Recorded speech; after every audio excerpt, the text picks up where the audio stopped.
Packaged products. Let's get started by looking at the three types of investment companies defined under the Investment Company Act of 1940.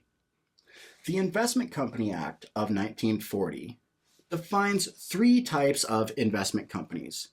They are a face amount certificate company, a unit investment trust, and a management company. You will have no questions on your SIE exam about the face amount certificate companies. They are an obsolete product in the United States. You just need to know that it is one of the three types of investment companies defined under the Investment Company Act of 1940.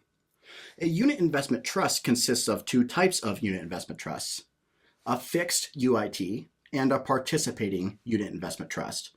You have to know that a participating unit investment trust is also known as a variable annuity. The third type is a management company, and there are two types of management companies defined under the Investment Company Act of 1940.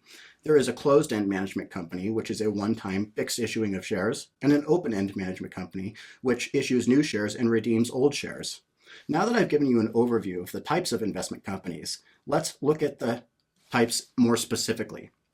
Let's start with a closed-end fund, and I'm going to give you a simple example so that you can understand the fundamentals of this product. Let's say that a portfolio manager wishes to invest in China and India, or a country where only a limited number of shares can be held outside of that country. He buys the shares of the companies trading on the New York Stock Exchange or exchanges in that country, and it creates a portfolio of those shares. That portfolio is essentially fixed. The company that created that portfolio then issues shares that trade on the stock exchange, and those shares are not backed by a company. Instead, they are backed by the portfolio. So in essence, a closed-end fund has a one-time offering of shares, and those shares then trade on the stock exchanges. Because the number of shares are essentially fixed, that if issues trade on the New York Stock Exchange, a closed-end fund is said to have a fixed capitalization. Notice that a closed-end fund has a one-time fixed offering, and they are tradable. They can be bought and sold on an exchange between you and I anytime throughout the trading day.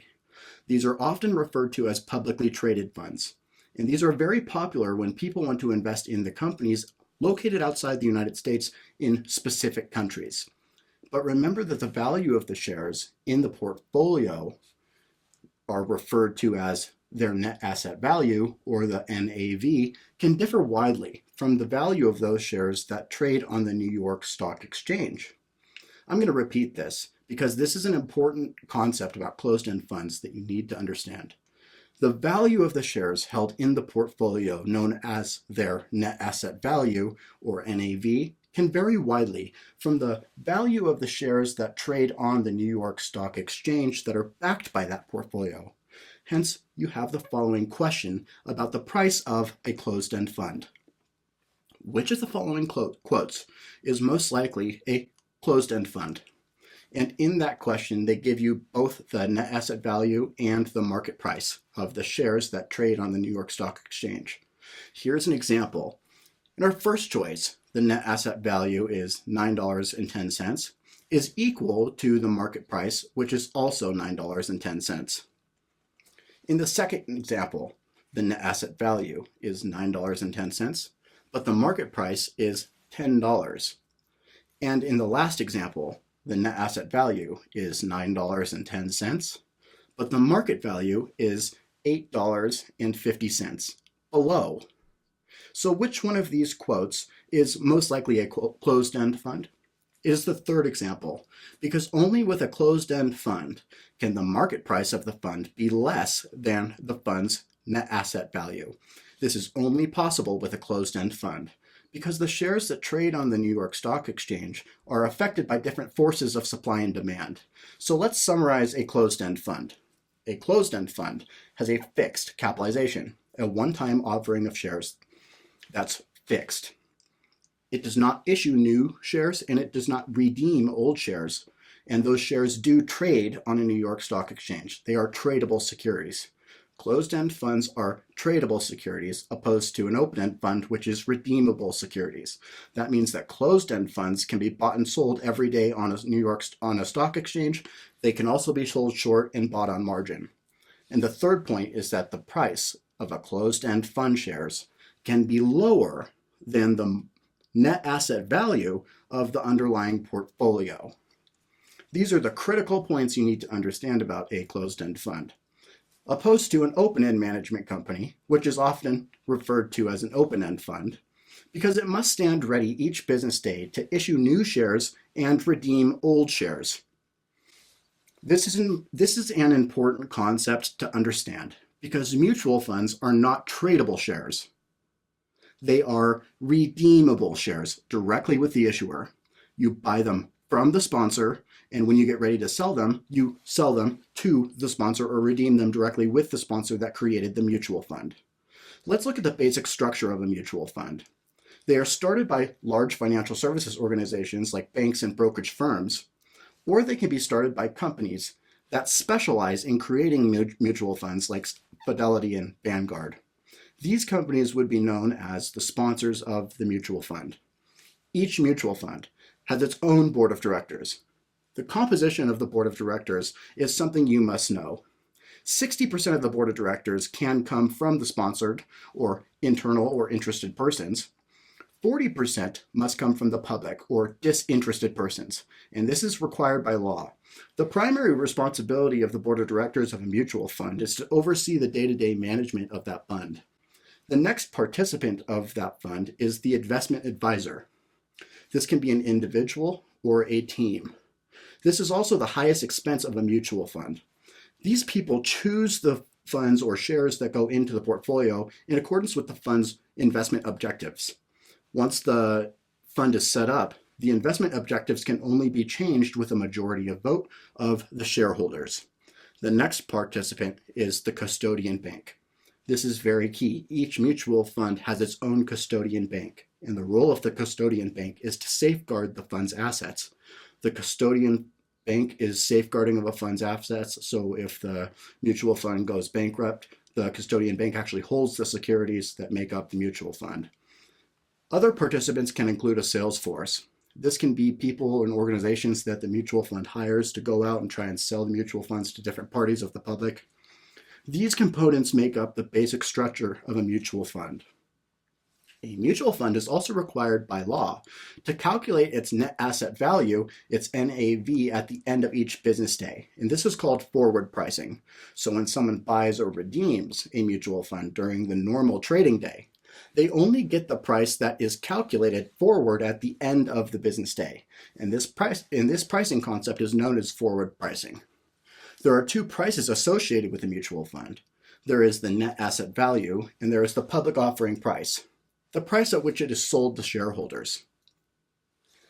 If the public offering price, remember, and the net asset value are the same, this generally indicates that it is a no-load fund. No load means no sales charge, no upfront sales charge, or back-end sales charge. However, if the public offering price is greater than the fund's net asset value, that means that a sales charge is built into the public offering price of that fund, and the sales charge is known as a front-end load. Front-end load. A front-end load is one of the ways that a mutual fund can choose to charge its investors when it's being set up.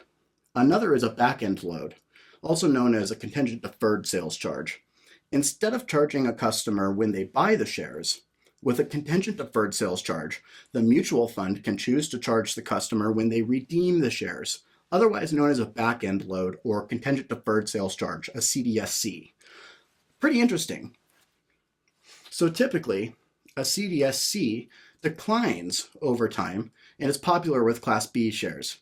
For each year that the investor holds the mutual fund, the CDSC will go down until ultimately it is zero, regardless whether a mutual fund charges the sales charge up front or as a back-end load. The maximum sales charge that a mutual fund can impose is an 8.5% sales charge. If a mutual fund charges 8.5% sales load, the maximum allowable by law, then it must offer investors ways to reduce that sales charge.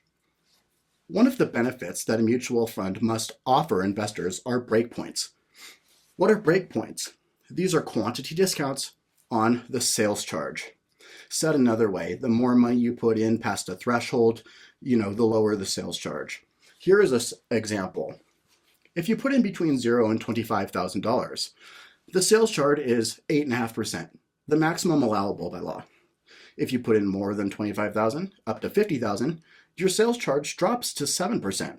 If you put in more than $50,000 up to $75,000, the sales charge drops to 6%. So the more money you put in, the lower the sales charge will be. When a mutual fund offers breakpoints, it must offer investors the ability to take advantage of those breakpoints. How do they do this? The first way is using a letter of intent, sometimes referred to as an LOI. This gives the investor the ability to sign a letter saying that over a period of time, they will invest an amount in a mutual fund. And as long as they meet the obligation, the mutual fund gives the discounted sales charge up front. Let's give you a simple example to illustrate this, using our breakpoint schedule here. In this case, a person has $24,000 to invest. Using our breakpoint schedule, he or she will be subject to an 8.5% sales charge. However, the person knows that over the next 12 months, they will be able to put in an additional $10,000 into the fund, making them eligible for the lower sales charge. If a person wants to get the lower sales charge, in this case 7%, the customer has to sign a letter of intent, which is only binding on behalf of the mutual fund, not the customer. This letter gives the customer 13 months to put in additional money. It's important to understand that the customer gets the breakpoint immediately, and if the customer fails to put the remaining threshold amount of the money in, the mutual goes back and pulls out what is the equivalent of a higher sales charge. So a letter of intent can be forward dated for up to 13 months, and it can be backdated 90 days. Let's look at another way a letter of intent can be used. It can be backdated up to 90 days. Let's say that, using this example, you have $24,000 to invest in a mutual fund, and your purchase would be subject to the 8.5% sales charge. When you buy the fund, you know that you won't be putting any additional money in, so you're subject to the 8.5% sales charge. However, 2 months after you buy the fund, you get a $10,000 windfall unexpectedly off a lottery ticket. Now you can put money into the fund, make up that extra $1,000 to meet the threshold and get the lower sales charge. You can call the mutual fund and tell them you wish to deposit the $1,000, and they will backdate the letter date or the letter of intent 90 days. So remember that a mutual fund can be forward dated for 13 months and backdated up to 90 days. There's also another way to take advantage of a breakpoint schedule, and this is rights of accumulation. So let's say you put in $24,000 into the fund, and it grows over a period of time. As soon as your money grows to the next breakpoint threshold, all subsequent purchases will receive the lower sales charge. So as the money you put into the mutual fund grows over time and hits one of the breakpoint scheduled levels, all subsequent purchases receive the lower sales charge. So in summary, there are two ways to take advantage of breakpoints. One is by signing a letter of intent, and the second is the right of accumulation. There's an important violation that you need to understand as well, and it's called breakpoint selling. It's illegal. It's a violation not to tell the customer when he or she is approaching a breakpoint threshold, trying to maximize your commission. To do so means the customer would be subject to a higher sales charge, and that would be exploitive. Remember, breakpoints are a good thing. That's a quantity discount. Breakpoint sales are a bad thing. That's a violation.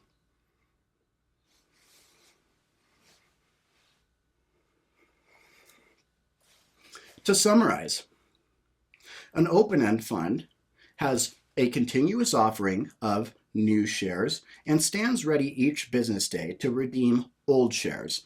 These are redeemed, keyword redeemed, directly with the issuer or the sponsor of the fund, opposed to closed-end funds, which are one-time offering of shares that have a fixed number of shares that then go on to trade based on supply and demand on the New York Stock Exchange. Hence, they are a tradable security whereas a mutual fund is a redeemable security. So if you ever get a question that asks something about if a mutual fund is tradable, the answer is always no.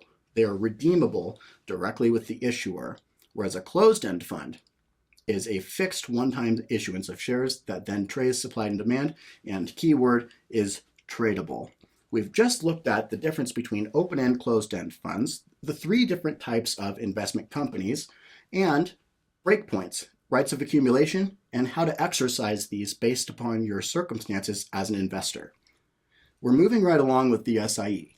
I want you to make sure that you go through millionairesintraining.com's practice exam simulations for the Securities Industry Essentials exam. Take notes and practice, practice, practice. Reinforce this information through simulated exams.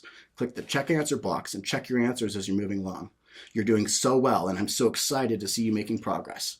Remember, millionaires will be made at millionairesintraining.com.